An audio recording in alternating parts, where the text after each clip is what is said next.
But I'm currently working on scripts for our only fans, Jay.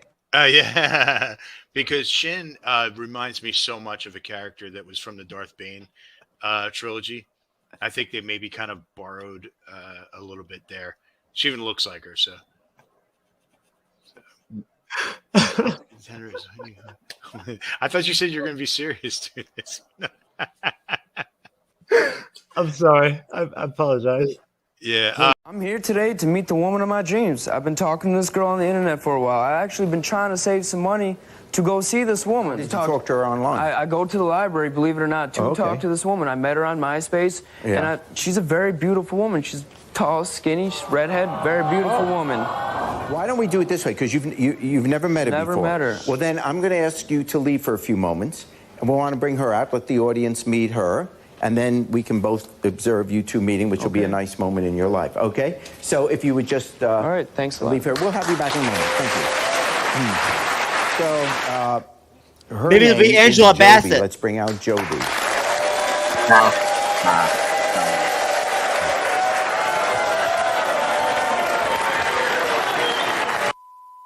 Hi, Joby. Hello, Jerry.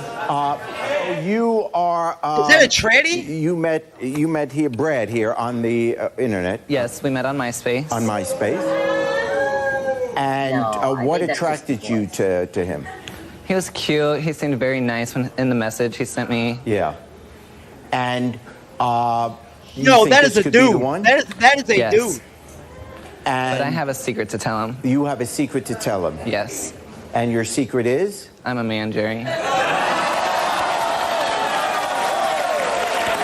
Oh shit! He says he wants to meet me. You know, he tried to get a bus ticket or whatever.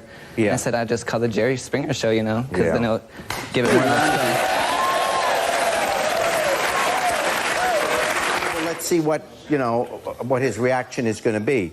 But you really care about him. This isn't just to play a trick on someone. You really want him to be okay with you. All right. Well, let's bring him out now. Okay, how about a nice hand? Let's bring him back now. Here's Brad. How you doing? So good to meet you. It's kind of nervous on national TV, I know, but, like, I wanted to ask, like, maybe, like, you could be my girlfriend. Well, Brad, I have to tell you, I'm a man.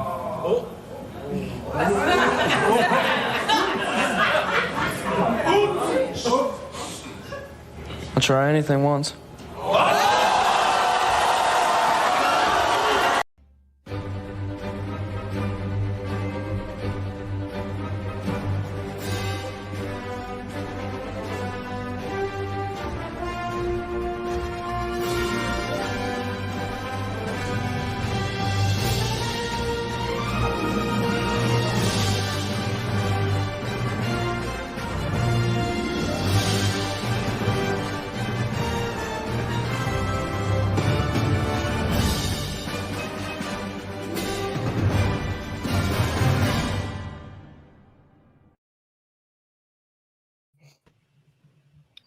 Well, hello out there, great lands of lands. Welcome to the all-new MCU'S Bleeding Edge. And I say new because we have a whole bunch of old but new faces returning to us on the panel tonight. And we're going to be rocking it out here, talking about the second and third episode of What If Season 2. And, of course, those are both aptly titled, What If Peter Quill Fought Earth's Mightiest Heroes, and number 3 being What If Happy Saved Christmas. So we're going to be talking about those two episodes tonight. And, of course, if you are not familiar with the Disney Plus series What If, basically what they do is they take stories that we've already seen, animate them, and turn them into the most craziest, oddest, weirdest new versions that you can think of. So basically think of it as one of those books that you read and then you could change the ending if you like. It's pretty much what If is.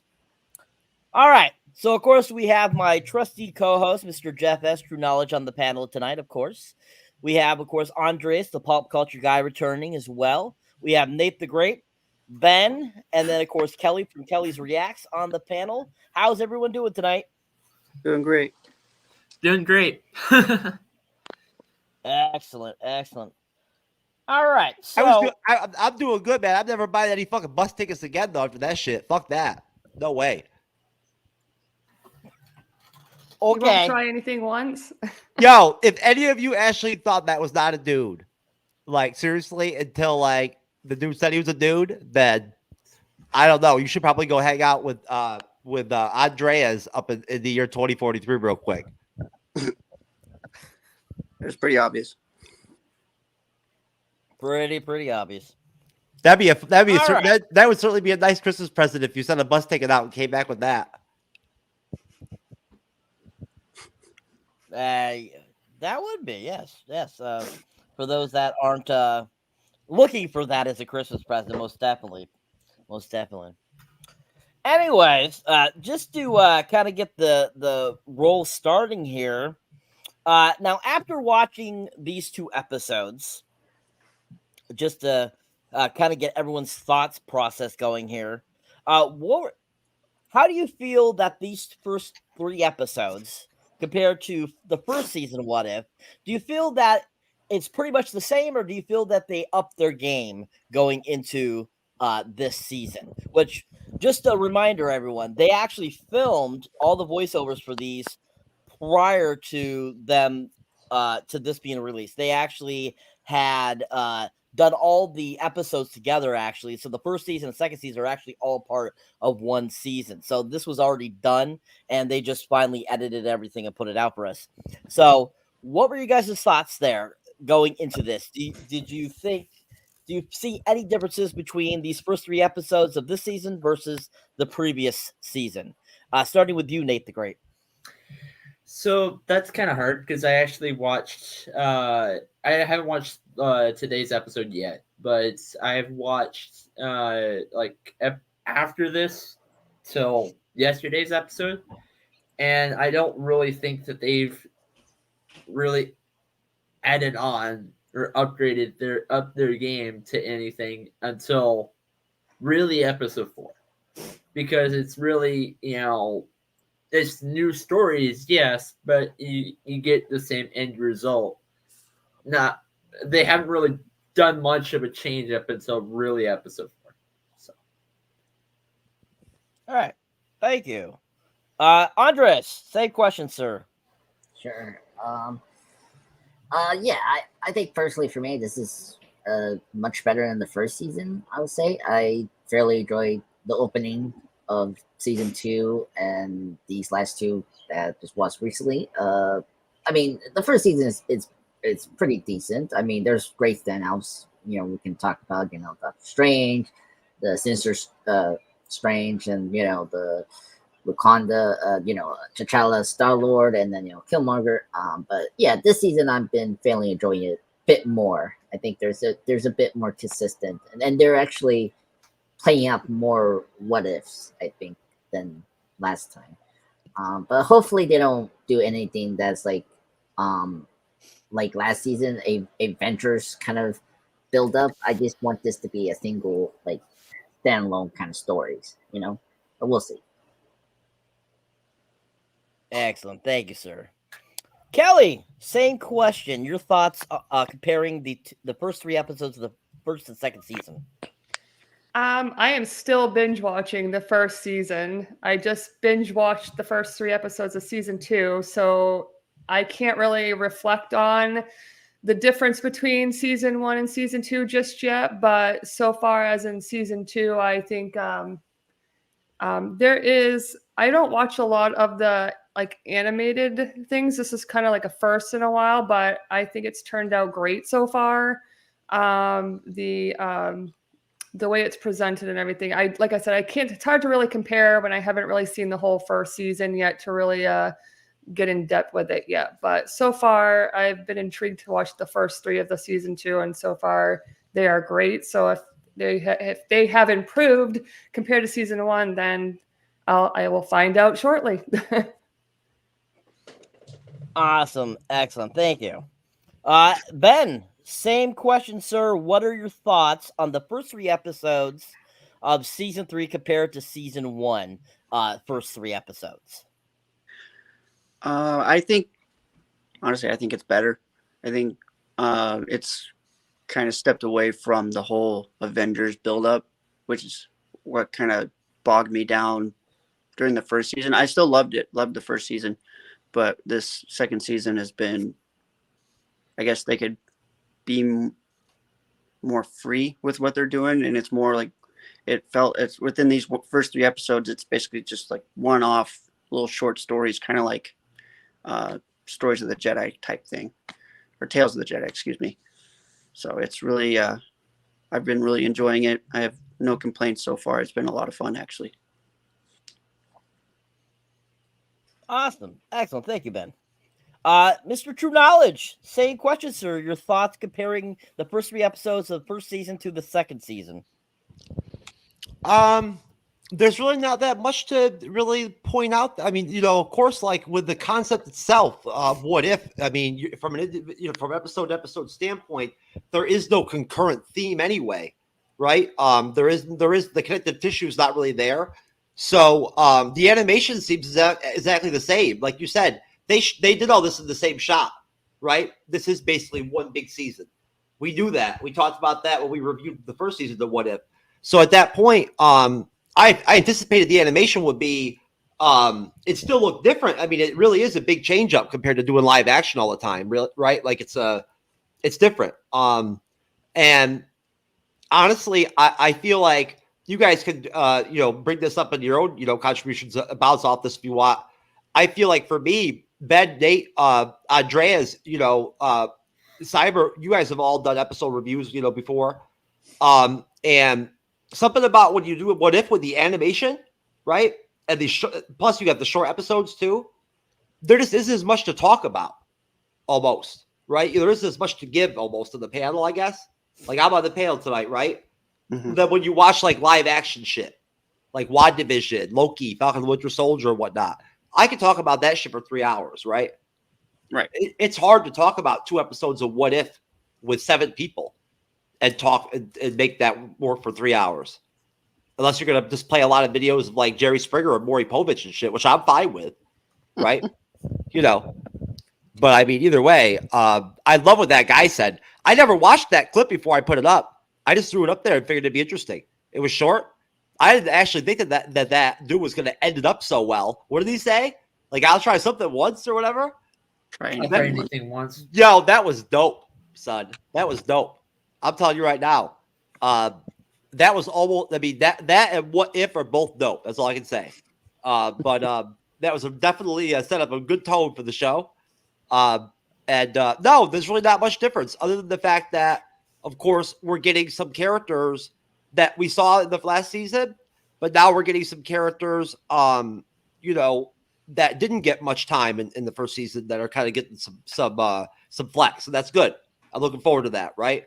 But it's nice. It's good fan service, to bring the old characters back, right? I love the concept of like the old Avengers team. That's awesome, Like, I mean, I love the OG, original 6 Avengers and like the Avengers we know in the MCU.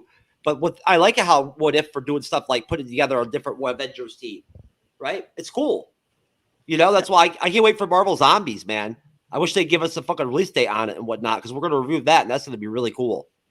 But no, Cyber, not much really big differences. Everything seems pretty similar. I mean, if anything, there's a lot of concurrent themes. I mean, look, Darcy's in here again, right? In these 2 episodes. We saw her a lot, at least twice, I think, in last season. Some of the same characters. We're going to get Peggy Carter again. They seem to really like her in What If. So I see a lot. If anything, I see a lot of similarities. Excellent. Thank you. All right. So the second episode, which is beautifully called What If Peter Quill Attacked Earth's Mightiest Heroes, is the first episode we'll be getting into and talking about. So this episode, basically, it's like, what if Peter Quill didn't become Star-Lord to begin with? What if something happened to him as a kid, versus him being an adult and everything that happened to him? So basically, the episode starts off with a Watcher kind of giving a talk over. And then all of a sudden we see Peter Quill crash into Brooklyn, New York in 1988 in Ego's ship that we saw in Guardians of the Galaxy Part 2. And basically he comes out and starts wrecking havoc, causing a warpath, destroying things, and his eyes are glowing like ego and stuff like that, and all that kind of good stuff. And as that's happening, basically Pegasus gets word of this, and it basically ends up, saying together, "Oh crap, we got to do something about this. There's got to be a way to stop this," and basically come to a conclusion. Well, we got to put the Avengers together. And so don't forget, this is 1988, so this isn't the Avengers that we are used to from the Tony Stark era and stuff like that. This is supposed to be 1988, so the Avengers team's a lot different. And so basically, this part of the episode, they start to recruit all the different Avenger members to come to help stop this anomaly that's happening in Brooklyn, New York. So first off, we get to see Hank Pym in his prime in 1988, and a young Hope Van Dyne is there, and he basically serves her potato chips for some odd reason as cereal, which was absolutely hilarious. And of course, Michael Douglas does return to voice Hank Pym, which was awesome. And basically, he gets a call from Tony Stark's father, John Stark. John Stark, yeah, John. Was it John Stark? Howard Stark. Howard Stark. Sorry, Howard Stark. Howard Stark. John Slattery. Yep. See, I was thinking of John Slattery. Howard Stark calls him and says, he needs his help. Don't hang up on him. And he's like, basically says, turn on the news and you'll see what I'm talking about. And so the news is already out because Hope's already watching it. It's like, Dad, he's like, okay, I'm suiting up. And said the copter, he's like, already on it. And all of a sudden a copter lands and Hank's like, want to go to work with Dad, Hope? Which was absolutely hilarious. Then we basically go back to the headquarters of Pegasus at this time, and King T'Chaka pops up there. We also get Giant Man pops up, who hasn't previously been seen in What If before this. Lawrence Fishburne once again returns to voice over the character, which we got to see him in live action form in Ant-Man and the Wasp. And then we also have Bucky pop up too, who is once again voiced by his original character as well. Stan something. Sebastian Stan. Sebastian Stan, yeah. So we have this ragtag group of Avengers that pop up, and they're all ready to go after this kid. And basically, they end up getting all together. They're all together finally at the base, and basically kind of make up a plan and decide what to do. So before we go past that, let's talk a little bit about kind of that introing all the characters, that introduction to Peter Quill being 10 years old, being empowered with his father's powers and all that kind of good stuff. What did you think about that section of the episode? And was there anything that really popped out to you that you found more interesting than the original story? And also, just what were your overall thoughts kind of leading up to them going after Quill? Let's start with you, Ben. I thought it was really interesting, honestly, just to see, well, what if Yondu actually did what he was supposed to do and take Peter to his father? Well, I mean, it also seemed like it kickstarted Guardians of the Galaxy Volume 2 a little bit. Like you could see similarities between this episode and that.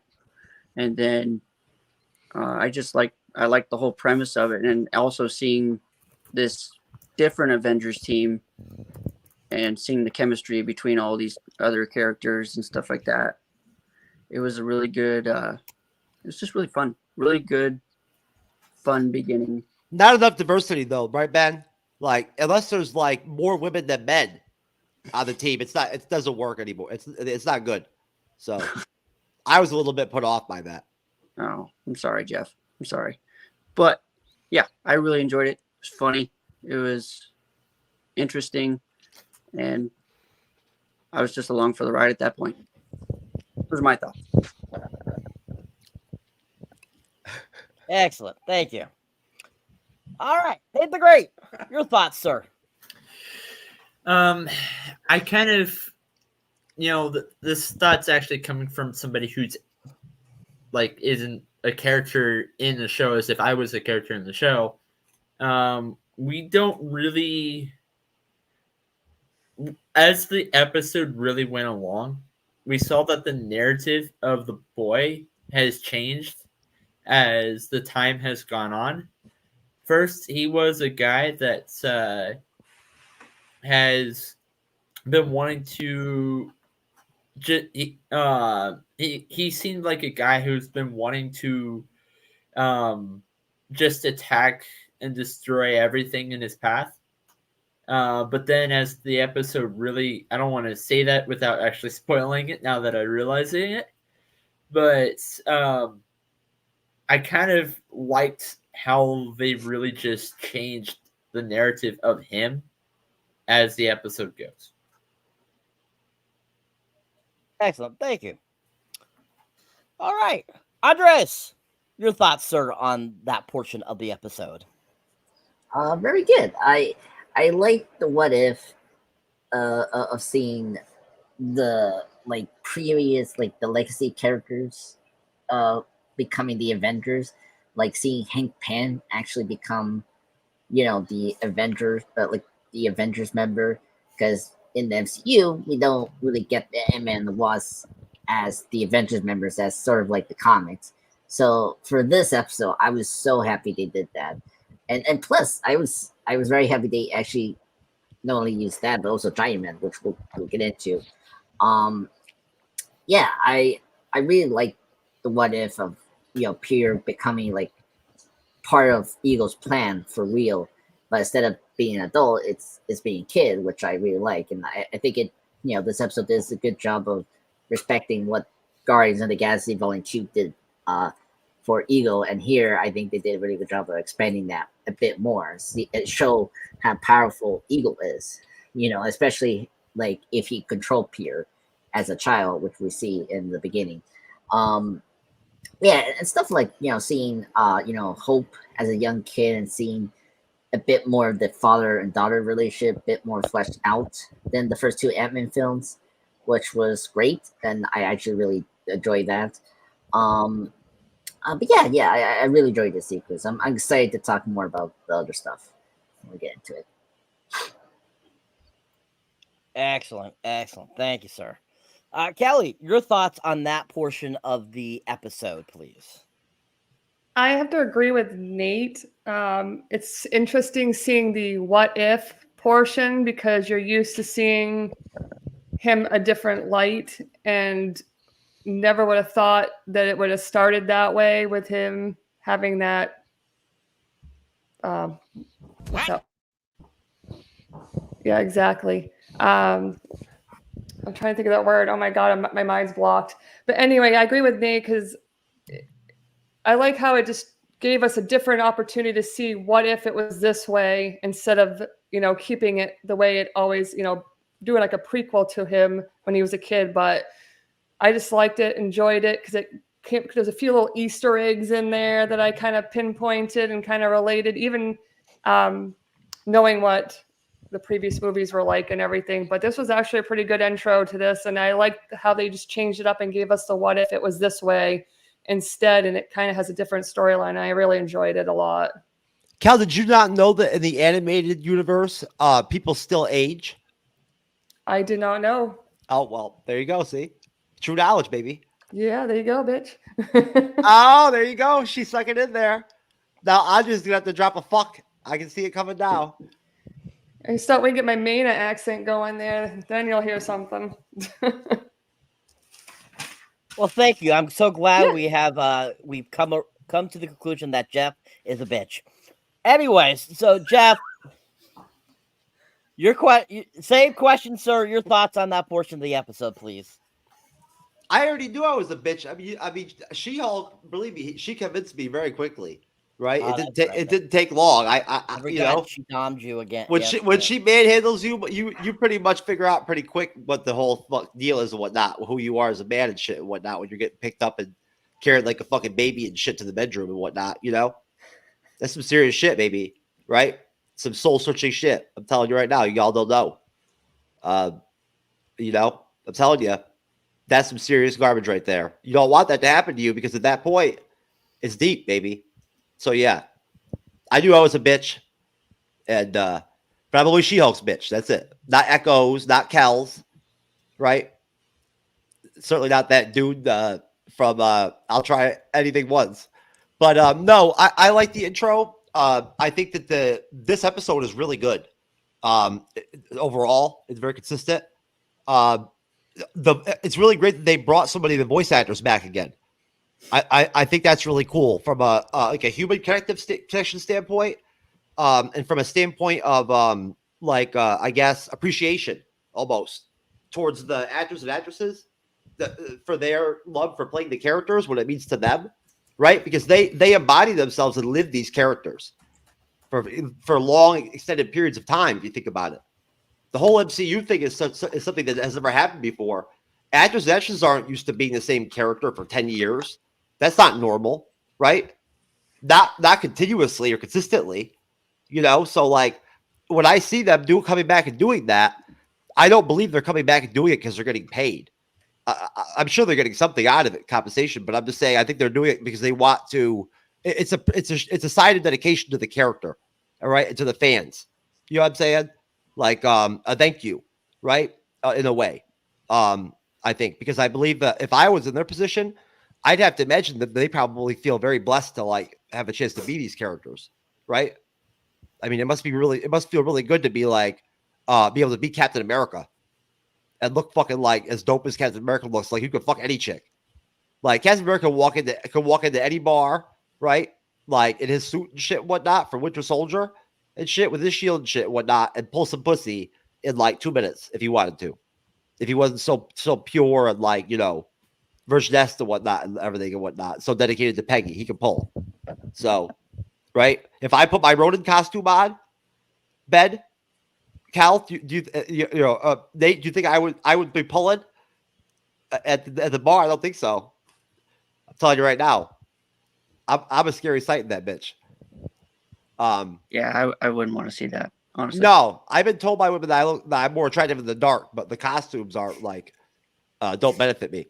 No, but I really did like the fact that they brought Peggy back in the role that they brought her in, Cyber.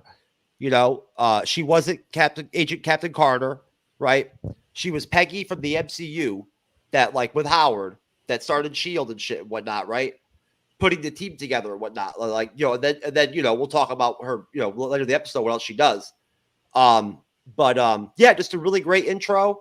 And Jeffrey Wright, I wish, he's so great. I can't wait till we get the Watcher in the show, because he does such a great job as the voice of Uatu, the Watcher, in those intros that, like, it's mesmerizing. Agreed. Thank you. Excellent. Yeah, Jeffrey Wright as the Watcher has been excellent. His voice is very fun to listen to. It's very soothing. So him starting off the episode sometimes and telling the story, kind of getting you into it, is really fun. And it's always very enjoyable. He was a good choice for that character. All right, so moving on. So after that, they go after Peter, and basically they kind of get into a fighting match a little bit. They start like trying to do certain things to capture him, to stop him, and stuff like that. Hank tries to reason with him with bug usage. They all try to like do the thing, and they end up having to kind of battle it out a little bit. And as they're battling it out and they're trying things, it keeps backfiring on them to the point where basically they're pretty much out of options. And then out of nowhere, all of a sudden lightning strikes the ground, and then Thor comes on down, which is once again voiced by the great Chris Hemsworth, which was awesome. I'm so happy he is doing the voice of him, because don't even get me started on the freaking Tony Stark in the next episode. Oh my God. Anyways, so Chris Hemsworth pops up as Thor, and he stops Quill, and we have that great kind of one-liner there. He's like, "Are you him?" He's like, "Am I who?" And he's like, "Oh, I thought you were the guy from Van Halen." And he's like, "Van who?" Which was absolutely hilarious. Great pun, really funny. And basically, they get him back to Pegasus and have him in the containment unit, which we are familiar with in Avengers 1, that they put Loki in. That was supposed to be used for the Hulk at some point too, as well. in case he needed to be contained. And basically, they're at the headquarters, and Thor basically explains what's going on. That Ego, who is Peter's father, basically, is trying to take over the world by implanting himself in all the different planets and so forth. And with Peter, he can finally do that with having another celestial that'll be able to help him grow these pods to be able to take over all these different planets. And, basically, they have to stop Ego. And, basically what else ever they got to do to stop, him by stopping Peter as well, or either killing him or whatever. And so they basically are doing that. And as that's going on, Hope is listening to a cassette player and rocking out and going by the cage where Peter is. And she ends up befriending him. And they kind of talk, and she's like saying like, "Oh, we thought you were an alien," and all this kind of stuff. He's like, "No, I'm from Missouri. I was born in Missouri. I'm from Earth." And she's like, "You don't sound like an evil person. Like, you seem fine. You seem like you're just a misunderstood kid." And basically, she ends up like helping him escape, and he ends up escaping and trying to get back to Missouri. Hope gives him the tape recorder so that he has something to listen to on the bus ride to Missouri. And after he escapes and everyone sees that Hope's missing, they're like, "Where's Hope?" And they go looking for her. And basically she tells them that she helped Peter escape to get back to Missouri. And basically she helps them realize, we need to help Peter. He's not the one causing it. It's his father, Ego, that's the bad person. And so as Peter's heading back to Missouri, Ego's trying to get in contact with him, but he's not answering. And we have that great, kind of little scene there where he's like, basically, he's like, I guess I got to go and finish what Peter didn't start. And I got to go to Earth because that's where the pod last was seen. And of course, Ego was once again voiced by the awesome Kurt Russell, which I was really happy about. And so basically, Ego ends up going back to Earth, and he shows up. And the Avengers have see that he has arrived, and basically they end up going to stop him to keep him from continuing the expansion. So basically they start battling it out. Thor is involved in all of them, and we have like this really interesting sequence where they're all doing this stuff. And so while some of the Avengers are fighting Ego, Lawson and Hank go after Quill, because the only way they figure out that they can stop Ego's by another Celestial stopping him. And they've come to that conclusion, so they need Peter to be on their side. So they basically go and try to get Peter on their side, and Hank kind of has like a talk moment with him and talk with him, father to like son type of deal, and basically ends up getting Peter to agree. And so they end up heading back.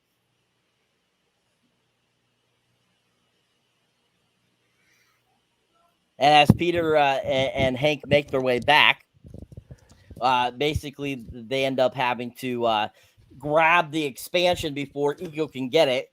And of course, thankfully, Peter's able to grab it before Ego gets it back to himself. And after all the Avengers are taking out like these basically extensions of Ego that they're fighting off and stuff like that, covered and being attacked. And so they end up going inside the giant mountain that Ego has created, which was very similar to in Guardians of Volume 2, if you remember, when like Ego starts to come back after they stop him, and he's like the wall face, he's like the rock face and stuff like that, which that's what that kind of makes me think of. So they end up flying into the cave where Ego is, and Peter and basically Ego kind of have like a heart-to-heart there for a second, and basically having Ego disowning him and saying you're worthless, basically. And then Peter, of course, finds out, that Ego killed his mother. And he's like, you know what? My mother used to call me Star-Lord. And then he absorbs the expansion and ends up pulling it into him. And able to use that power in himself to basically stop Ego and destroy him. So after they have defeated Ego, they're having like kind of like a big shindig dinner thing, and everyone's there. And we have some great, like, kind of conversation going around, so that everyone's happy that they stopped. And like, but basically as they're sitting at the table, Thor's about to get up and leave and says, I have to go because even though Ego's this form is gone, doesn't mean he's completely gone. He's still out there, and that we still got to, finish what we started. And, basically Hank's like, we have this kind of group thing going on here. Is like, and basically Thor's like, we'll suit up, and the episode ends. All right. So what is everyone's thoughts on the rest of this episode? Was there any funny puns you enjoyed? Was there anything particular that you hated?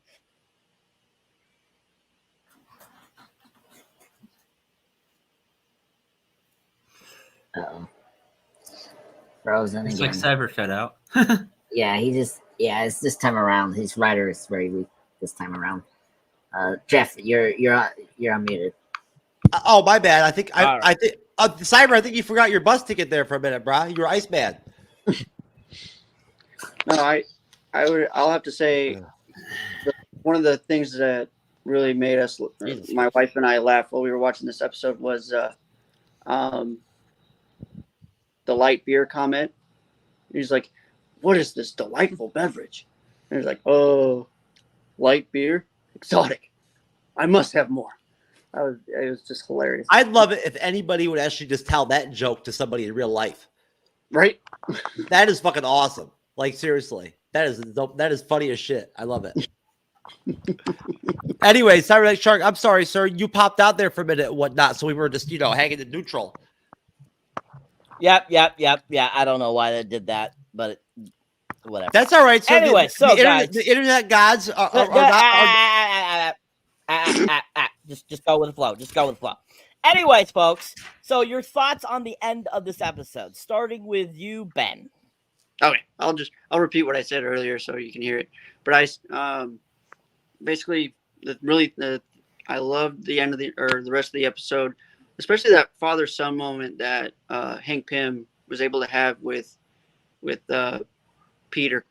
That was really I would say it was moving. There we go.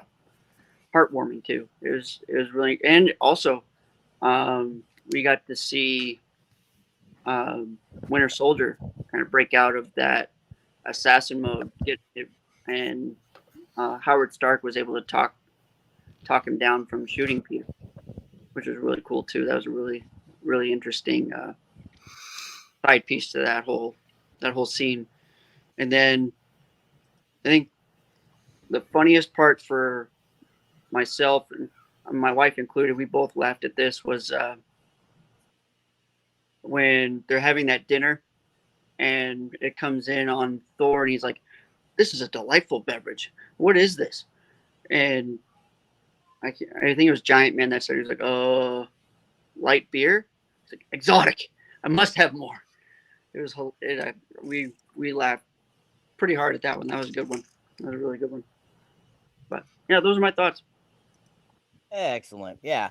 I thought the puns through this whole entire episode were really fun. There was a lot of quips and a lot of things that were pointed at certain things, like the light beer thing was very similar. And then we had every time something came up about kids, Howard Stark was like, "Yeah, at least it's not my pain in the ass, son," and stuff like that, which was absolutely hilarious, talking about Tony and crap.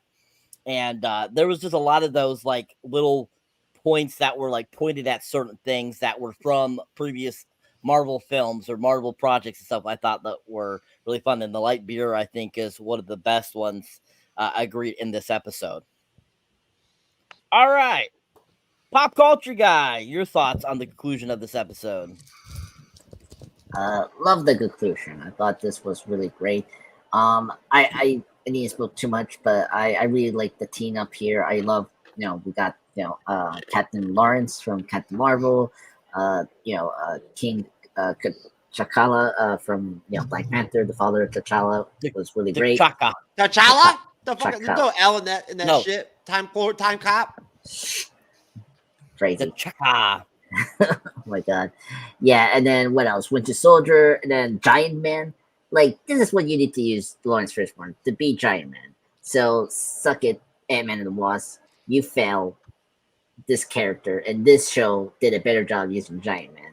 So anyway, I was very happy to see these characters being used, and I thought the sequence when Eagle, like, you know, as Cyber said before, like you see him grow into multiple versions of himself was really cool, and the action scene here was really great. I thought the action scenes were very impressive, definitely a step up from the last season, and it was really cool and very menacing at the same time. Yeah, and I agree with with the hostess here. You know, like, you know, the Pierre and Hank, you know, son, father and son bonding was like really touching and emotional for this episode. So I really dug that they went for that, because I think if you say who has the like arc for this episode for this Avengers, it's Hank Pan, and I kind of like they gave one of these Avengers characters have like a mini arc for this episode. So I think they did a good job of paying off Hank Pan's arc in this episode, which is kind of neat. Yeah, and I like that we left off, that Eagle is still alive, and maybe we can see maybe another sequel to this episode, because I like this is a sequel to the last season where Eagle. Well, not really. I try to remember if this is a sequel to one of these episodes, but anyway, yeah. Goddamn sequel to anything. What do you think this is? Thor: Love and Thunder 2? No. There was an episode where because remember the Star-Lord. Spoilers. It's not yet. Oh, really? Which is anyway. I mean, Star-Lord in the T'Challa's episode, we saw Star-Lord. That was what if T'Challa became Star-Lord. Oh, Yeah. I thought you were talking about a future episode. No. It was that one. No. This is not the sequel to that, bruh. Well, no, but there was a scene where we saw that with Pierre, getting contact by Eagle. Yes. Why are you digging the hole deeper? No. Andreas, it's not a sequel. Ugh. Anyway, well, thank you for destroying my train of thought. Anyway, overall, I think this episode was very good. So that's all I have to say. Oh God. Excellent. All right. Kelly, your thoughts on the conclusion of the episode, please. So from start to finish, the thing that stood out to me that I liked was the fact that in this version, he was at the fairgrounds and grabbed the raccoon, and then you just see him stroll off like it was nothing. And it's even before, in this universe, it's like he's not, he hasn't even met the real one or whatever. So that was just kind of cute. I'm cutesy right now. And then the heart-to-heart with Hank, who I never really watched Ant-Man movies yet. So I was introduced to Ant-Man when it was the last Avengers movie there. So, but I thought it was good that he was talking to him and just being real, and so he doesn't do any more damage to the area. But that was really good. And I also liked the beer comment that Ben had mentioned, just the way he said that, because if you recall him in previous movies, he eventually enjoyed it. Also, I didn't like the fact of finding out in this version that Ego killed the poor boy's mother. I'm hormonal, so stuff like that makes me cry. And then I was happy again with the end and how everything all turned out. The whole episode was great. I don't usually watch these short versions of animated type things, so I actually really enjoyed this one. It was quick. You got to the point. It was steady right through, so you could follow it easily. So I like that. So that's exactly what the last chick I had sex with said after we had sex. Literally. Those were her words. She didn't call you the 10-second man? She was like, that was short. My shit's not fucked up. My hair's still straight. I'm good. I can leave. Thank you. That's wonderful to know, sir. Yeah. All right. Nate the Great, your thoughts, sir, on the conclusion of the episode. I kind of want to see if they're going to do a sequel to this episode. This was by I seriously do. I do. I want to see if they do a sequel or when did they do it, or it's going to be a What If season 3. I'm just laughing at the inside joke. I'm laughing at I'm not laughing at you, Nate. I'm laughing at the inside jokes. That's all. I know there will be a What If season 3, but I don't know if this is going to be talked about. Yeah, I think they broke the news today. ? But I think this might be talked about in one of. I don't know. I want to see them do a sequel to this. That's really the only comment I want to see because of what they said towards the end. Okay. Excellent. Sir Jeff, your thoughts, sir, on the conclusion of the episode? I actually can't remember. Does anybody by any chance know? Cyber, Andreas, anybody to support Nate? Were they going to do a third season of What If at one point or whatever? Was that in the plans? I can't remember. I saw on Facebook they announced it, I think, today. That they I just wondered. I don't remember. I honestly don't remember them ever mentioning that they were going to do it. Like I remember they said they were going to do a third season of Loki, right? But that was going to happen. Now that might not happen. But no, it's just interesting. But thank you, Cyber. Basically, again, I love the fact that they brought back Annette Bening's character from Captain Marvel, right? Because I didn't have any problem with her in Captain Marvel. I thought that she did a good job for like what the movie was. She had no control over the writing, right? Or the story or anything like that and whatnot. So she serviced her character. I liked them bringing her back and interjecting her into the Avengers. I thought that was a real wild card, you know? And like Annette Bening's just great. So, you know, again, I loved the action scenes were great. As others have already mentioned. There was really no action in the first episode. You know? It was a good episode, but there wasn't a lot of action. There was great action in this one. And I really enjoyed I love it when I love seeing animated action scenes, right? That's what I like about anime. That's why I like Naruto Shippuden. I love the fucking like fighting and like the, you know, the duels and battles and shit and whatnot. It's awesome. You know, but besides that, I also really enjoyed the fact that Maria Hill. Oh, I'm sorry. I'm thinking episode 3. My bad. I just love Maria Hill, Cyber. So I couldn't help but not even think about that. But no, basically, I love the concept of this episode. When you bust it down to the title itself, what if, you know, what it is. I liked it. I liked what it was, and then they played it out well. And that's the thing. Like, there's a flip side to doing things this short and whatnot, having these short episodes. These people that write these and whatnot, and then animate them and everything and create them, they have the small opportunity with the small time period to create a story, right? To start something and finish it for us, you know. We did have actual sequel episodes in the first season. I'm sure we'll get them again now. Right, there were, right, I believe it was, I think at the end, I think there were 2 episodes in a row that were connected. Yeah, it was. Yeah. And then they'll probably do, I think they'll do the same thing again. No, I love the composition of the Avengers. Thor being brought in was great. Good fan service. And I love Hank Pym as Ant-Man. I really do. Like, don't get me wrong. I love Scott Lang, you know, but I love Hank Pym as Ant-Man. I do. In the Avengers animated shit, in the MCU, I just like him.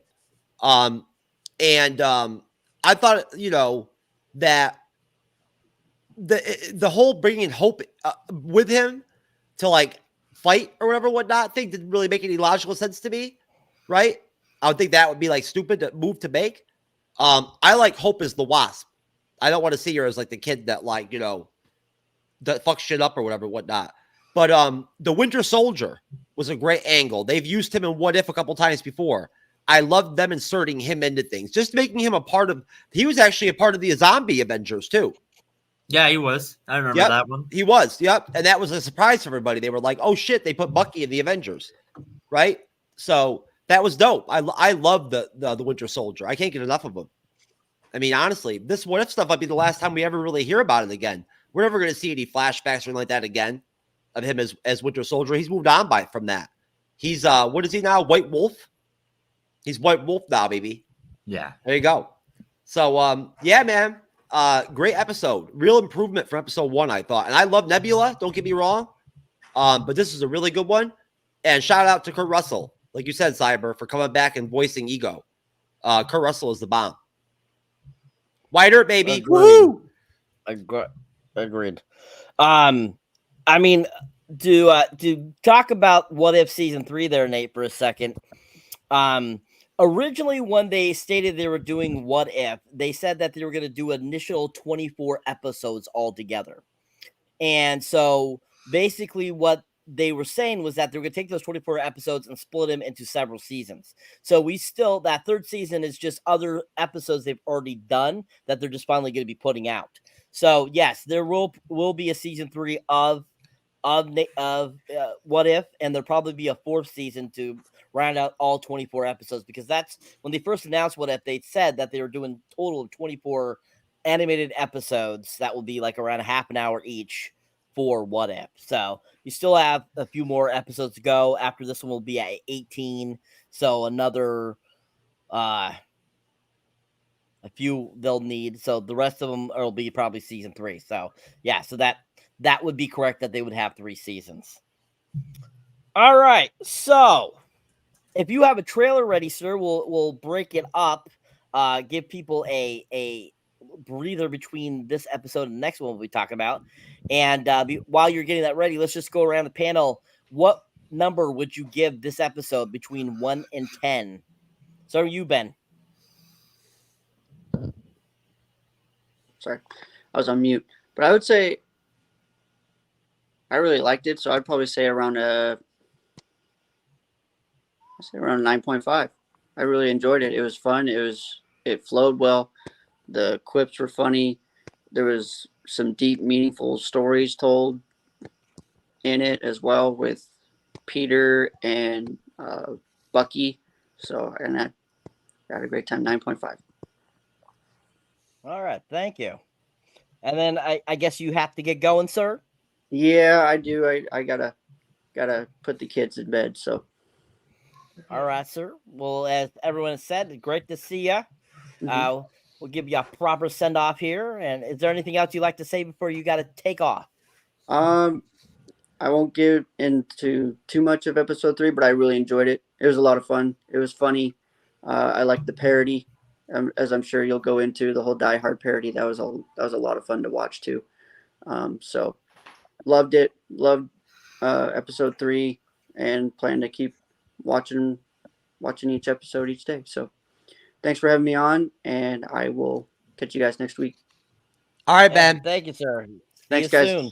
I'll send you your bus ticket, bruh. Oh yeah, I'll send you yours. I already got it already, bruh. Round trip, bro. Round trip. I fuck with Time Cop, Time Lord, and whatnot. He time travels and shit. I already got it. No, you don't. You're not a Time Lord. You're just a little man. I already got that girl dude chick's number. Hey, yeah, I believe it. I believe it, Jeff. All right. Yeah. Take hey. it, guys. All right, man. Yeah. Take care. I'm definitely down to try anything once. All right, Kelly. What would you give episode 2 between 1 and 10? I'd probably give it a 9, because I felt like even though for the short amount of time these go on, you still get enough to really keep your thought process going with it, and keeping it so it's like it was really exciting, and you had like the soft moments, the hardcore moments, if you want to say hardcore. But I really liked it overall, and there was some things I didn't like, but then sometimes I really loved, and then something in between. So you kind of have a plethora of different feelings of the episode. So that's my score, is a 9. All right, Nate the Great. What would you give it? 1 to 10. Between the 3 episodes, I think this is probably my favorite one. So I'm probably with you, Kelly. I'm probably going to give this a 9. I don't quite remember word for word for what Jeff was saying about Hope earlier in the episode, but I actually kind of liked her role as a child in this one. I know she wasn't really used as much, but for what she was used for, I really enjoyed it. So I'm going to give this a 9. All right. Andres, number, sir. Probably the same here with Nate and Kelly. 9 out of 10. I called it. I fucking called it. I called it. I fucking got you, motherfucker. Oh my god, you're so funny. Yo, Jeff. I so fucking dropped that right before you said it too. Well, see, folks, this is what I had to deal with. This Jeff S. What? TrueKnowledge. I told you, bro. It's our telepathic connection, bro. You don't have telepathic abilities. Anyway, just shut up. Let me talk. Anyway, 9 out of 10. Whatever TrueKnowledge says expected. I thought it was just a great episode. I enjoy it. I don't think you really need Thor here. It's like, why we need him here? I mean, you could have easily brought some other god to like take over. Like, it'd be kind of cool to see Loki in this episode to be different. But anyway, or Odin. But anyway, overall, I thought it was great. I think they could have done more in the episode, but I thought it was awesome. It's definitely my favorite of so far in season 2. Excellent, thank you. And what would you give it, Jeff? Just let me pause for a minute. Whatnot, everything. Me actually ESPing whatnot, and like Miss Cleoing that rating from Andrea is really. I mean, Shut the fuck up and just. See, I told you, Cal. I knew it. I knew it was coming. Oh my god! I know it. I deserve it. I'm gonna give the episode a 9.5. I'm going to save my 10s for right now, but it's close to a 10. It was a really good fucking episode. Better than 3. All right. And I give it an 8 out of 10. And it was okay. It wasn't my favorite. Anyways, thank you all. So you have a trailer ready for us, Mr. Jeff? Yes, this time I actually do for one, Cyber. I didn't just blank on it, and then we're gonna have like a awkward pause or whatever, whatnot. None of that, I promise. Awesome. Play that, please. This kid puts on quite a show. I have eyes on the target. He does not look all that threatening. Looks can be deceiving, Your Highness. Are you sure you do not want any backup? Nah, I'm great with kids. Ant-Man looks awesome in animation.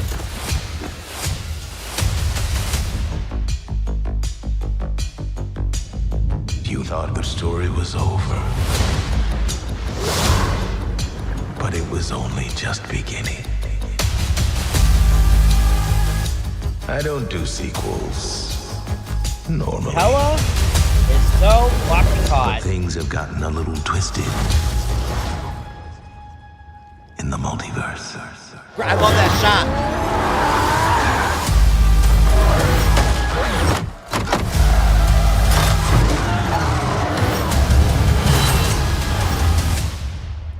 Who is this handsome dog?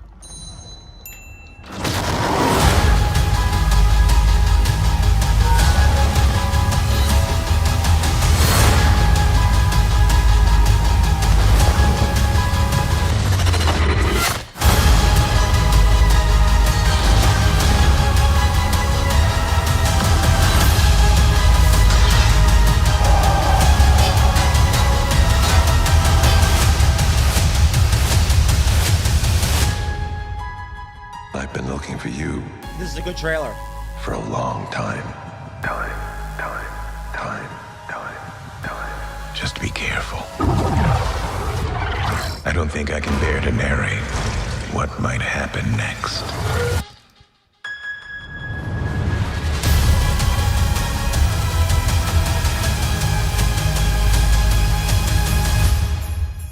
Darcy, we got a code red. The Avengers Tower's been overtaken. On Christmas? What is this, Con Air? No, wait, Under Siege? No. Oh, that's not it. Hey, John McClane, focus!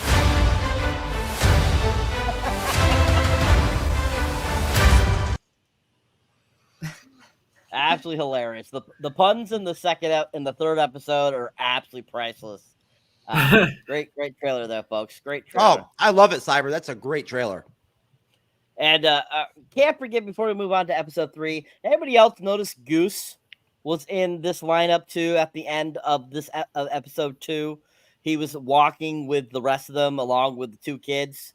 And we even saw him briefly when Lawson's first introduced. That was freaking hilarious.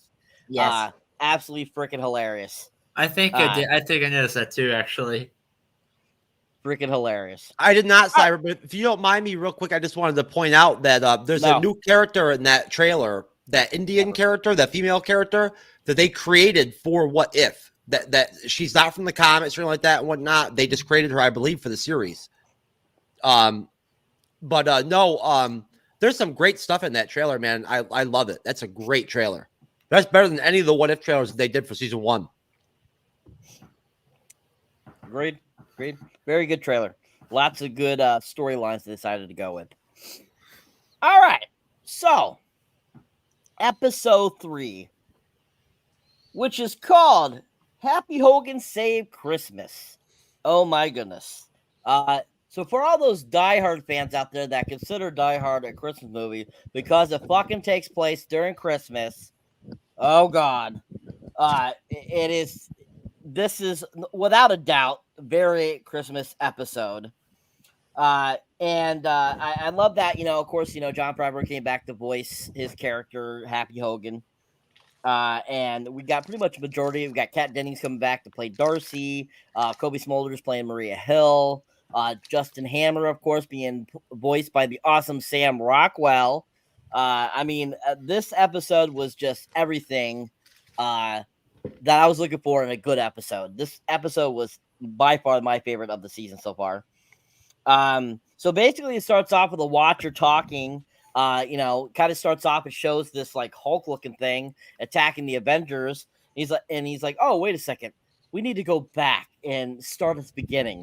And so it goes into credits, and of course it comes back, and the Watcher starts talking again, saying this is where it began.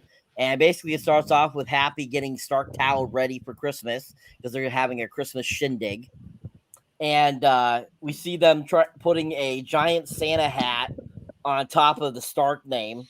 And Happy is like, guiding them how to put it up there.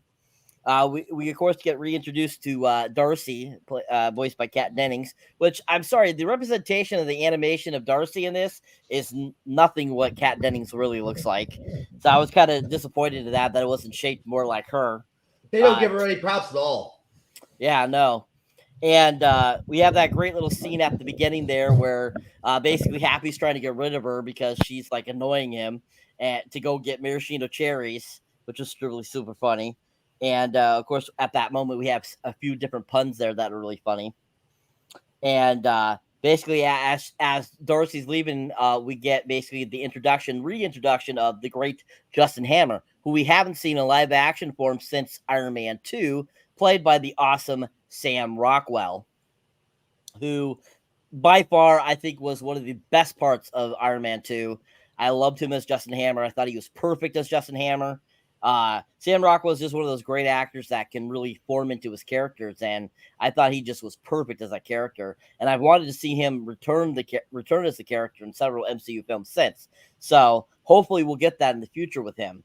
But yeah, he was so awesome as Justin Hammer. But we have the introduction of Justin Hammer basically with his couple Russian goons or wherever they're from, and basically it's a very much a little like total reprisal of Die Hard in a sense, where basically all these goons come in along with Alan Rickman's character, taking over the plaza there, and the same scenario. They're taking over Stark Tower. We get them coming in with their guns blazing, taking over Stark Tower. So before we get more into that, let's talk about just kind of that intro there. What did you guys think of the intros into that episode, the Watcher and everything, and how he represented what he did, and just overall kind of that reintroduction to Justin Hammer, and the moments with Happy and Colby Smulders and Maria Hill there briefly before Justin Hammer comes in, and just what were your thoughts kind of on that beginning of the episode? Starting with Nate the Great. You know, you kind of actually brought this up before about how you wanted Justin Hammer to be in more MCU shows, MCU projects, and although I am forgetting the name of the MCU project that is coming up, Arbor Wars. Not Armor Wars. That's not what I was talking about. There's an MCU project that's coming up in the next few years that I want to see him in, but they haven't confirmed him as a cast, and I can't remember what it was called. It has Bucky. It has Thunderbolts. Thunderbolts. Yes, I want to see him in Thunderbolts. That makes sense. Fuck you, Steve from Bumble. Fuck you. Okay, that has nothing to do with what I asked you. But how about what did you think of the episode, Nate? I was about to say, how do we get to Thunderbolts, man? Holy fuck! Anyway, beginning of the new episode.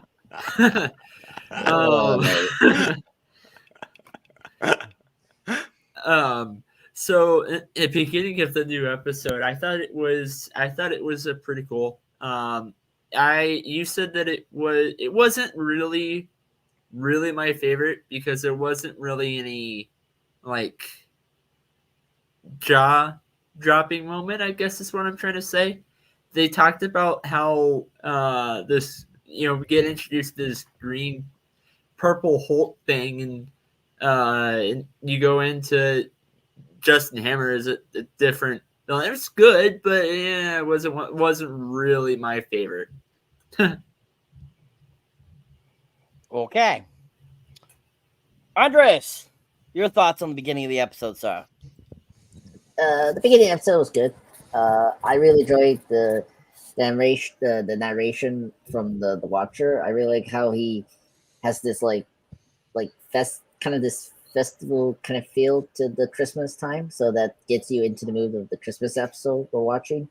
So that was really cool. I mean, again, Jeffrey Wright is a great actor, right? But yeah, he really nails his lines here, and especially this episode, where he had to say these kind of traditional Christmas, dialogue we usually used to.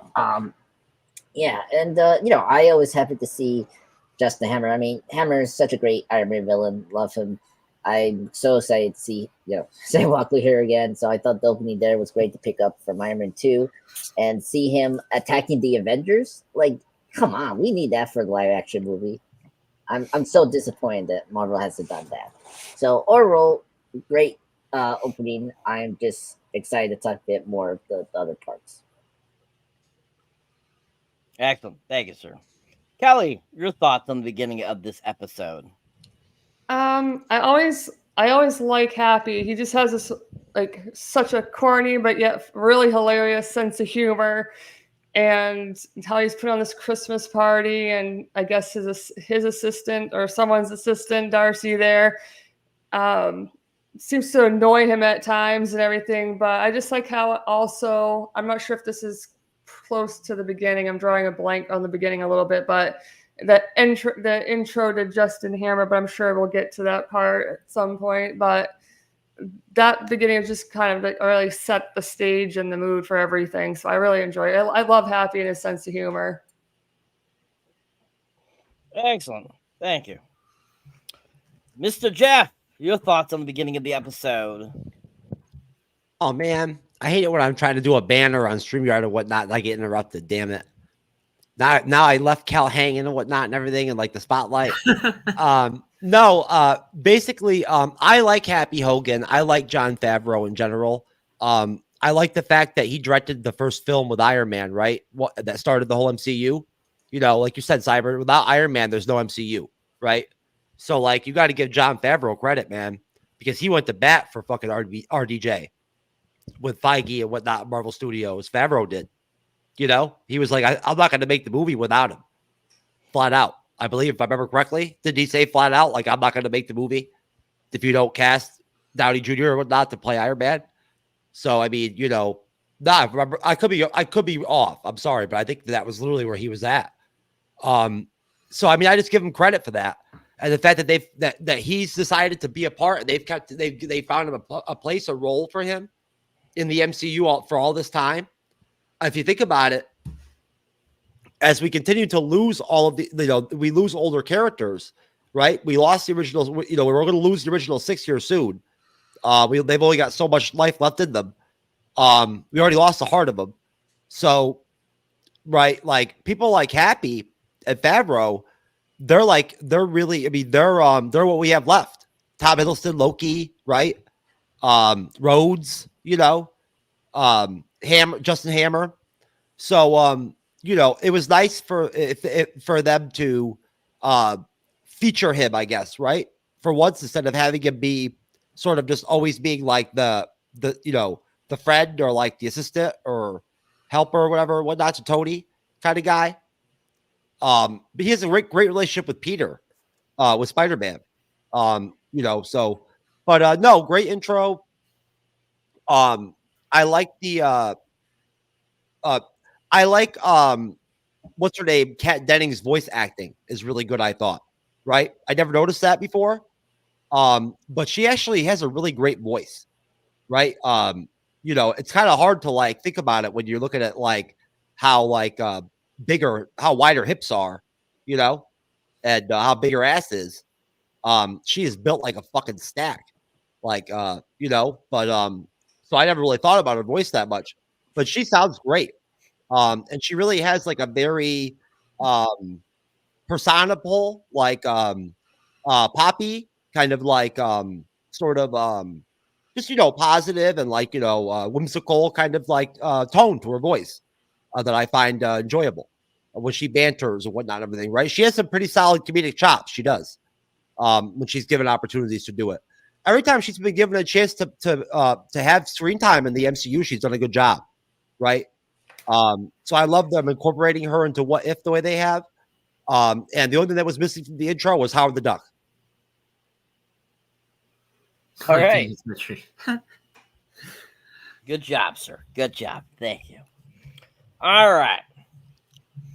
So after Justin Hammer makes his arrival and starts taking over Nakapaki Plaza, or aka Stark Plaza, Happy's up doing his thing, and he hears things going on, and basically the drones take off to go to see what it is, and basically that's when Happy basically snaps into action. After that happens, he sees that the two of Justin Hammer's goons and Justin Hammer trying to get into that vault where the Hulk serum is, and basically he starts trying to make a plan. He starts to call over the walkie to talk to Maria Hill. They start doing, talking and trying to make up a plan. They come up with a plan. They go into action with this plan. Maria Hill confronts Justin Hammer, and she ends up getting injured in the process. So she's basically out of commission. It's up to Happy still. Happy is doing his thing. He ends up losing contact with Maria at this point, and he, basically he's trying to save the serum from being taken by them. He sneaks into the air ducts to get into the lab, and at that point he gets into the lab, and the bad guys notice that he's in there, and he's trying to figure out what to do with the serum so that the bad guys don't get it. At this point, he messages to Darcy, letting her know that the plaza's been taken over, and she makes all those action movie references, Con Air, blah, blah, blah. And then he calls her John McClane, which is total Die Hard reference, which is super funny. And finally, when he figures out, he finds the vial, he grabs it, and he accidentally drops it, and it sticks into his leg, and it injects into him. And he's like, why did it do that? And all of a sudden his leg becomes giant and purple, like kind of like the Hulk, but purple form. And so then they're trying to break in still. And as they're breaking in, he's got to basically get out of there, and he uses the leg to kick open a door, and that comes in handy. And he has that funny pun after Maria tells him that she broke a leg. It's like, don't worry, I got enough leg for both of us. And okay. Sorry. And so sorry, I farted. I'm sorry. I didn't mean. I'm sorry. That's okay. It's okay. My bad. And so basically, we have that kind of great scene that leads basically to Happy slowly starting to mutate more of his body into this purple-looking Hulk thing. As he's trying to still, to work with Darcy to get Jarvis back up and running. Because Darcy basically says something that makes Happy realize if we get Jarvis back up, he can help with the robots. And so they try to do that, and he's like talking her through how to use the mainframe and stuff like that. And he keeps changing his body parts, keep changing into these Hulk versions. And eventually, all of them's the Hulk except for his head. And he's like, but he's starting to talk like more rage and stuff, which was really funny. And basically, by that point, he, we have Justin Hammer like talking over the radio, saying, you got to bring me that serum and all this kind of stuff. And basically, like having these funny moments. He's like does a dance scene at one point and stuff like that, which is really funny. And basically, they come up. They keep trying to get him, and eventually he turns fully into the Hulk. So before we get past after him turning fully into the Hulk, let's just talk about that section of the film of this episode a little bit. What were your guys' thoughts on that kind of section of the film? Happy's transition, Mulder, Maria Hill being taken out, Darcy's help, the puns and all that kind of cool stuff. Justin Hammer and his kind of funny antics throughout this portion of the episode with his goons and stuff like that too. What were you guys' thoughts? Starting with you, pop culture guy. Well, I thought that it was pretty good. It was really fun. I just laughed really hard when, was it the henchmen that Justin Hammer gets are very, like, buffoon. So I was always like who brings like a hammer instead of like a huge bomb to break those glass? So I just find it funny, and I like how the Justin Hammer remarked, I should have gotten a Sokovian team instead, which was hilarious. I found that very funny. But yeah, I thought that was really cool, and the slow process of Happy becoming a version of the Hulk was like hilarious. Popple, very funny. And I like he has no hair. That's kind of funny. So he has no hair when he becomes the Hulk. So that's okay. That's fine. But yeah, and of course, hashtag justice for Marie Hill. I was happy that Marie Hill got something to do, and I thought that was the best part of this episode. Seeing more Marie Hill and hearing Colby Summers voicing the character again after last season. So I liked her scene with Justin Hammer. Her and Justin Hammer was very fun scenes. So yeah, I really loved this sequence of the episodes because they were very fun. And then yeah, it reminded me of like Die Hard. And yes, Cyber, I am Time Cop. Smolders. Thanks a lot, Cyber. God, Cyber. I'm saying hashtag justice for Marie Hill. What is wrong with you? No one cares about the names right. Anyway, that's my yes, people do care about the names being right. No. I seen thousands of people. Anyway, move on. All right. Thank you. Nate the Great. Your thoughts on that portion? The comedian side, the comedy side was great, but there were a couple of things within those couple of scenes that even though I get why they were there and it does add to the comedy, I never really found it to be believable. Especially, Happy is a bigger guy. So going up into that smaller air vent, I'm sorry, but I don't. And then when he falls down out of the air vent, basically the entire air vent falls down with him. And then the part about the when the thing drops into his leg and ejects it pauses.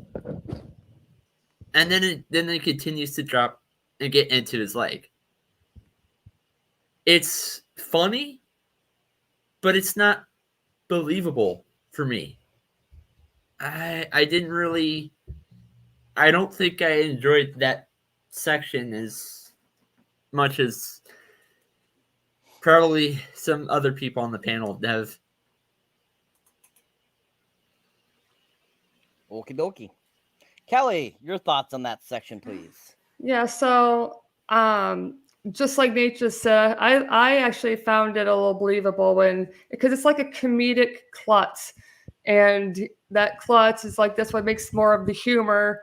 And I believed it. I mean, watching his face when the needle went into his leg, and then took a second to drop and insert, and then bam, he's like, oh, now I'm fucked. But the whole purple thing, I wish they would have made him a different color other than purple. I don't know what it is about purple, but it reminds me of Grimace, and I don't like Grimace. And but I thought it was very like a comedic klutz, and I like that kind of slapstick kind of comedy part of it and everything. I like the fact that it's always the old heavy, either overweight or muscle men that can't get through tight spaces and takes down the vent. I really enjoyed it. I just thought it was real hilarious at parts, and some of the puns and just some of the sayings, and it just, I don't know, made me laugh out loud. And usually stuff like that doesn't make me laugh out loud. Well, I'm crying inside and shit. You're bad mouthing my favorite color. The fuck? I don't like it on weird, monstery, muscly things. Maybe if it was like a curtain or something. Weird, muscly, long things. Okay. I didn't say long. What color would you probably preferred it to be? Red? Orange? As long as it's yellow. as long as there's diversity in it and whatnot and everything, and there's like at least some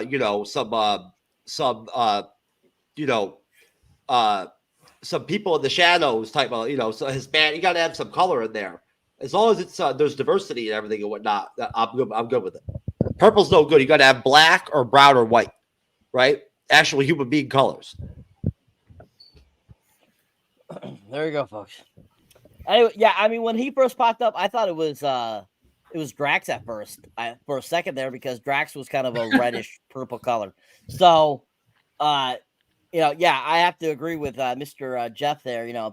Purple is my favorite color. So the fact that he's purple, I kind of liked it, but at the same time, I think he would have looked better as a different color as well. So I get that. I get the whole promise. I don't have a problem with Grimace though. I think Grimace is cool, but yeah, I get it. Thank you. All right, Jeff, your thoughts on that section, sir? Well, one thought I have is that nobody ever said that like having purple as a favorite color was a good fucking idea anyway. Just to be clear, so either way, it just happens to be my favorite color. Yours too, but at the end of the day. The whole purple Hulk thing did not fucking work. Like, I have it written right down in my fucking notes. Like, now fucking happy is purple Hulk. What the fuck? That's what I have right here. Like, seriously. Grimace on roids. Like, seriously, of all colors, like, if you're going to, especially in animation, in an animated show, right? Where colors really pop and are so important, right? They're so vivid.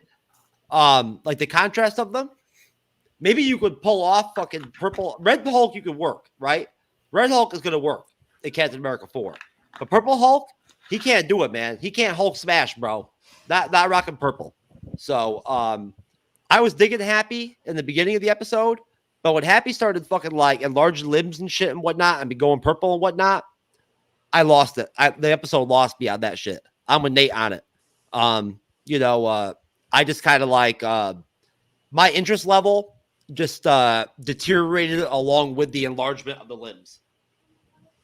Oh, but though, I will say that, hey, either way, I'll take Justin Hammer, voiced by Sam Rockwell, in any fucking thing. I don't care. Just him alone right there gives 2 or 3 points to my rating no matter what. So. Excellent. Thank you. All right. So basically the remainder of the episode is basically Happy shows up in that form, busts into the room where Darcy and Maria have been captured. He pops up in there and starts kicking the crap out of the robots there. And he sees that they're all cuffed and taken by Justin Hammer. And basically Happy takes out everyone, unlocks Maria and Darcy. Darcy has some funny one-liners and stuff like that, which were funny. And basically, then Happy goes after Justin Hammer, and then when he finds Justin Hammer, he has taken the liberty of being able to grab the Hulkbuster suit, which that was badass. I can't deny. I love the Hulkbuster suit.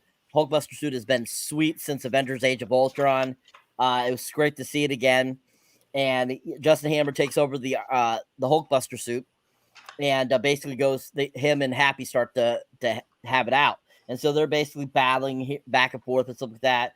And the others are like kind of like trying to determine what to do and stuff to see if they can help Happy, but there's really nothing they can do. And basically they battle it out. And Darcy and Maria are still trying to reboot Jarvis, but aren't having success. So they try to reboot another form of software that is like German, which was absolutely hilarious. Which I cracked up at. I was like, "What the hell is?" I'm like, "What?" And then all of a sudden, that's when finally the Avengers show up. We get Tony and Thor and Natasha and Bruce and Hawkeye and Cap. And of course, Cap and Tony are not voiced by the original actors, because we get that one scene where Happy tries to call everyone. And I think Lake Bell does a good job of voicing Natasha. She sounds pretty similar to Scarlett Johansson, but the guy that is voicing freaking Tony is god awful. And I just want to take him and strangle him because he sucks so much. Because he just, I'm like, why did you cast this person to voice it? It doesn't even sound like Robert Downey Jr. I'm like, what the hell is wrong with you? And but that scene was pretty funny too, when he's calling them and they're like in the sand and he's like in a Santa suit for some odd reason, which was hilarious. And even the guy voicing Captain America doesn't sound anything like Chris Evans either. So I was like, what the hell? Like, why wouldn't you get people more similar? But they show up, they start to battle Happy, not realizing that Happy is Happy. That he's accidentally been transformed into a Hulk thing, and they're battling a little bit, and then all of a sudden Darcy comes running in and it's like, stop, it's Happy. Like, he doesn't look happy. No, they're like, no, it's Happy. It's like, my security guard. He's like, yeah, and Darcy's like, this is good guy, that's bad guy over there, and points at the Hulkbuster suit with Justin Hammer in it. And so basically after he sees that, he starts to run, and Happy hits him out of the suit and flies him through the window. And we see Justin falling. We're thinking Justin's going to be dead. And then he goes down. Happy flies down and grabs him and says, "Oh, it's Christmas time. You got to do good things." And so he saves Justin Hammer, and basically he's captured and subdued. And basically, that's the end. All right. So, what is everyone's thoughts on the conclusion of this episode? What did you guys think of the voiceovers of the Avenger characters? And overall, just your thoughts on that conclusion. Started with you, Nate the Great. So I'm actually going to keep this short and sweet, but I'm going to say two things. One, I love how not Chris Evans, because it's not Chris Evans who plays the Captain America. Anyway, I love how Captain America is the first guy to notice that this is actually Happy, that is under this Purple Hulk thing. Although the rest of the team is not doesn't really believe so or think so. And then the second thing is that towards the end, I don't think if I was Happy, I would have had the guts to save the person who tried to hold us hostage. But just another observation. Okay, thank you. And we can't forget Thor showing up late. That was funny as hell. He shows up after the end, which was super funny. Can't forget that. All right, Andreas, your thoughts, sir, on the conclusion. Sure. Yeah, I really enjoyed seeing Justin Hammer taking the Hulkbuster. It's always great to see the Hulkbuster in anything. So I was very happy, and they used it right. What else? And it was very funny to see, like, Darcy and Ray Hill, trying to reboot this AI they're trying to do, but it was in German, which is funny. And tell me, folks, like it was speaking German, right? Because I just had this, yeah. So yeah, that was hilarious. I can't believe they went that far. So that was my favorite funny sequence of this whole episode. And yeah, I mean, we didn't bring it up, but like, the opening was pretty much where the end of this episode was, seeing the Avengers taking down this, Purple Hulk, happy, and I was like, oh, okay, that makes sense. I really like that. I did crack up when they didn't know at first that was Happy, because his name is Happy, and it's like, and poor Happy. Come on, Tony, that was your bodyguard, Happy Hogan. Come on. Yeah. Oh my god, just crazy. But anyway, and yes, I did love Thor arriving the last minute, which was funny, and I really loved the Watcher's last line because it was very Christmassy, so I really enjoyed that. So overall, I really enjoyed the conclusion. It was fun. It was exciting. Thank God Justin Hammer didn't die. That was good. So, but yeah, good final sequence. Thank you, sir. Kelly, your thoughts on the conclusion of the episode? Yeah, so humor. I like the fact that the storyline kind of kept Happy away from, trying to keep everybody away while the Avengers are too often busy with their own stuff, and then the ending where where they all come in when he's fighting him and realize that Happy's the purple guy, and so I thought it was overall a great ending and a closer for that episode. Excellent, thank you. Jeff, your thoughts on the conclusion of the episode? Well, it didn't redeem the episode for me at all. I can say that. Honestly, again, like Happy almost becomes like a different fucking like entity once he's purple, of all things, Purple Hulk, right? He becomes like less Happy. So I mean, as much as like I love Happy, once he becomes Purple Hulk, man, nobody likes Purple Hulk. We've already established that, right? It's just not a good thing. So like, it don't sell, baby. Happy Hogan, angry Hogan. I know, seriously. So I mean, the episode lost luster for me. So like by the time it got to the end, it just didn't really deliver anything there to kind of redeem it for me, to where I was like, oh, okay, this is equatable to like episode 2 in terms of like my enjoyment level, right? At the end of the episode or whatever, right? My initial reaction. I didn't feel that way. The ending, along with the rest of the episode, didn't have the same cohesiveness as as episode 2 did, I didn't think. And it had more characters in it than episode 3 did to deal with, to juggle with. Justin Hammer like does a lot. Adding him as an element to anything is an automatic plus. Like he's like a spark plug. So even just voice acting. But I think they kind of like they went a little bit too villainous with him in this one, right? Like it affected his comedy, his humor a little bit.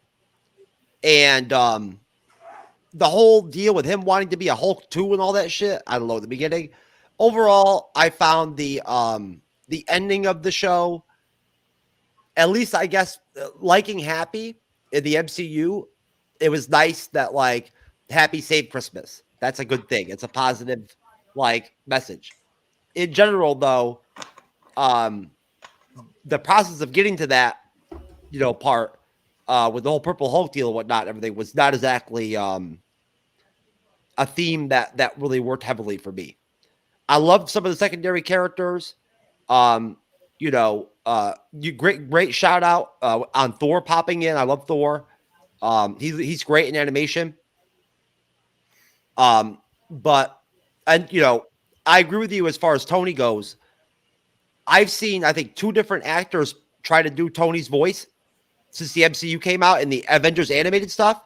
they're pretty decent. They're pretty close to him. Nobody sounds just like exactly like RDJ, right? But they do okay. They're better. I'm telling you, Cyber, they're better than this guy.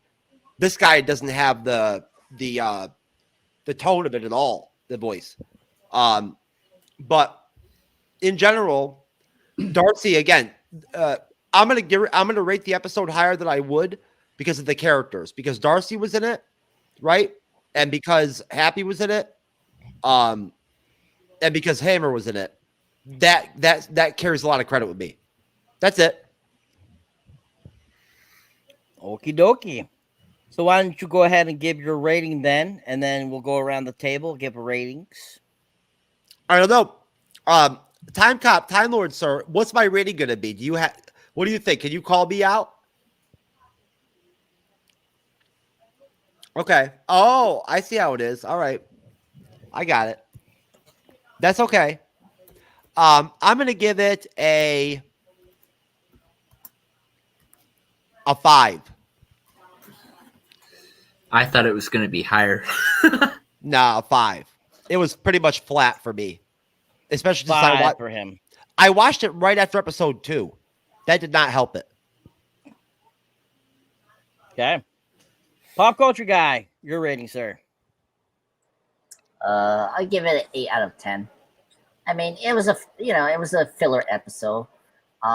What saved it from for it was Justin Hammer. I thought Justin Hammer was great. Marie Hill, Hulkbuster, and a Christmas episode. So what more you asked for? So I thought it was a good Christmas episode that gave you, a good die-hard twist to it with superheroes. So that's what I get. So yeah, 8 out of 10 for me. All right. Nate, yours. I'm going to give it a little bit higher than Jeff, but not by much. I'm giving it a 6. I didn't really enjoy this episode as much as like other episodes throughout the season. However, there were some things that I did enjoy about it, especially towards the end. Just that middle scene that middle portion of the show just wasn't as believable for me. So it's what brought it down a little bit lower. Okay. Kelly, your rating. I'm gonna go with 8. Reason is I can't really compare it to like season 1 or any of the acting, these styles of that episode, that season and stuff into this one. So I'm going on based off just this season with the first 3. So this one will be an 8. All right, and I give it a solid 10 because I loved it. I thought it was better than second episode. I thought it was way better than the first episode. The whole Die Hard vibe was hilarious. And just the fact that it brought back Justin Hammer, I give it a 10.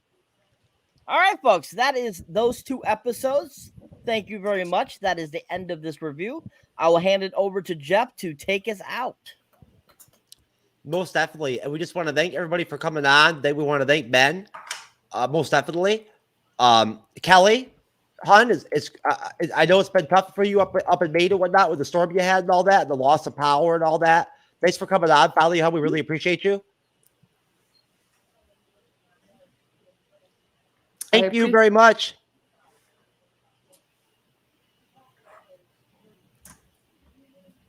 I'm pulling you up. I'm pulling you guys' plugs up and whatnot and everything. I just wanted to thank everybody and whatnot. Thanks for coming on, Nate.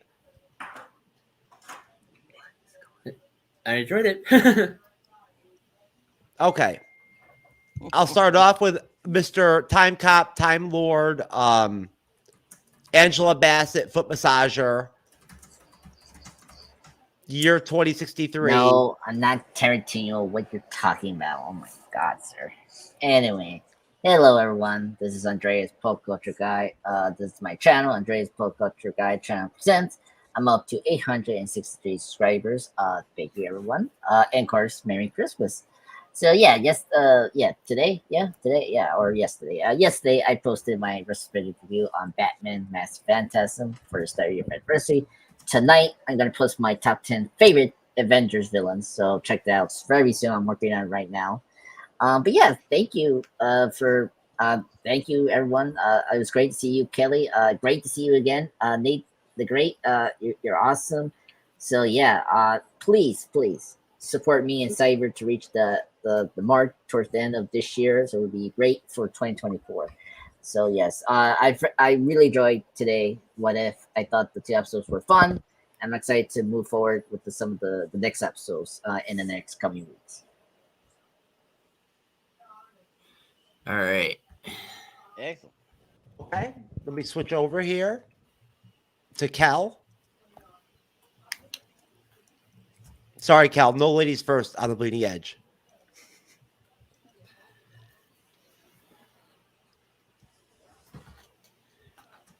There you are. Oh, I forgot. You know what? Here, I'm gonna mime for Cal. Cal is having problems with her mic, so I'm gonna talk for Cal. All right. This is my voice acting for Cal. I'm repping Kelly's reactions right now. Okay.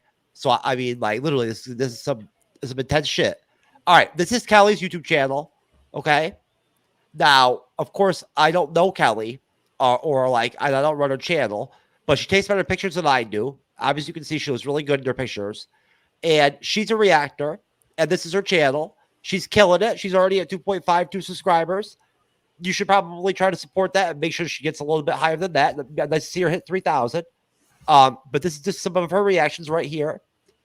She's done a lot more reactions than I ever have. I can tell you that right now. But she's done a lot of the same bands that I have. There's Love Bites. There's the Ophelia. She's got Bandmade down here somewhere. Cal's going to be coming on here all through during What If and whatnot and everything. Hopefully, if she has time and whatnot, I'm going to try to persuade her to come on and do Echo with us too. But in the meantime, Cal, I don't feel comfortable talking for you. So, and we lost Time Lord. Anyways, see, Andreas was so did not like my representation of you, Cal, that he took off. No, I was doing something stupid. So anyway, Kelly, you're awesome. Love your channel. I'm gonna check it out now. We love you, Cal. We support Cal. Support Kelly's reaction, folks. Have a good night, hon. We'll see you soon. We'll talk to you soon. Take care. Geez, talk about a connection to Echo, right? What a good tie-in. Anyways, sorry about that. I apologize, Cyber. Couldn't help myself with the pun on that one. All good. All good. I'm glad you had a good time and that you caught some good movies, sir, today. All right, folks. So if you find me interesting on here, the MCU's Bleeding Edge as moderator or on the panel, definitely check out my solo content. You'll find me under Cyberneticshark on YouTube, TikTok, Facebook, Instagram, pretty much everywhere. Anywhere social media is prevalent. You can check me out. I just most recently put up my Godzilla -1 review today. Go check that out. It's amazing film. Really enjoyed it. Currently still at 718. That it still is 5 new subscribers since the last time I was there. Put up my mini review of Wonka today as well. If you haven't checked that out, check that out. It's fun. And yeah, gonna have more reviews for you guys coming up soon. More trailer reactions, all that kind of good stuff. So keep your eyes out. And yeah, help me and Andreas get to that magic 1,000 here. Going into 2024 with at least 700 is great. And it's then fun. Nathaniel, sir, do you want to just basically go ahead and vocally just tell us what you've been doing and whatnot? Everything? Yeah, I'm just gonna go ahead and vocally say it instead of sharing it up here. But I'm sorry, sir. It's just we haven't talked much lately in the last couple months. So I've been busy a lot with school, so I've got a lot of other stuff that I've been trying to take care of. However, I do right now at this moment, I do 2 podcasts. One is on the sports side of things, and then I also have been a little bit more religious since the last time I've been on this panel. Enough so that I've actually started my own show with 3 other guys called Embracing with Yahweh. It's a show where basically 4 of us 2 of us are not members of the Church of Jesus Christ of Latter-day Saints, but 2 of us are. We go ahead and talk about some of our beliefs and what our differences and similarities are. And so the sports side is where I just talk about a variety of different sports and what's been going on in the sports world and my thoughts and reactions to that. Sometimes it's a play-by-play. It depends on whatever's coming up. I'll be doing a show on the sports side today, but it will be posted tomorrow around 10 o'clock my time. And then I'll be doing a show on the religious side tomorrow, and I don't know when that would be posted. I'll have to talk with everybody else about that on. But I actually have a couple of big things coming up soon. Me too, brother. I met a woman from a cult on Christian Mingle, and I'm going out with her on Sunday, right? She's in one of those suicide cults. Anyways, but no, that's awesome, sir. I haven't vocally spoken to you heavily about it, but I'm glad that you're making content that has to do with your religious beliefs and whatnot and everything and whatnot. We support that at the Bleeding Edge. It's good to see you on the panel, sir. And of course, I shout out and wish a happy new year to Logan, right, and to Cole. Yeah. And again, thank you to Time Cop, Time Lords over here. I hope you enjoy your evening with Angela Bassett, sir, and Cyber, sir. Way to kill it on What If episodes 2 and 3, sir. Appreciate you. No problem. Happy New Year, folks. We are out of here. We have, let's see, our last actual regular movie review this Wednesday coming up with Face Off, and then we have What If episodes 4 and 5 next Friday. Oh, and Mr. Time Cop, 60-Minute Man, and I are reviewing our first 2 episodes of X-Men Animated on Monday. So that's going to be dope as hell. And we're covering DCU, too. I hope that you've been doing your research? Love research. It's Lex Luthor as, Nicholas Hoult. I know. Nothing's really happened. I know. Nothing's happened. Well, I'm going to see Aquaman this week, and I don't know. I can bring something to you. Okay. All right. Well, bring me a fin from Aquaman, But anyways, folks, again, have a happy new year. We appreciate you. We'll see you next time. Peace.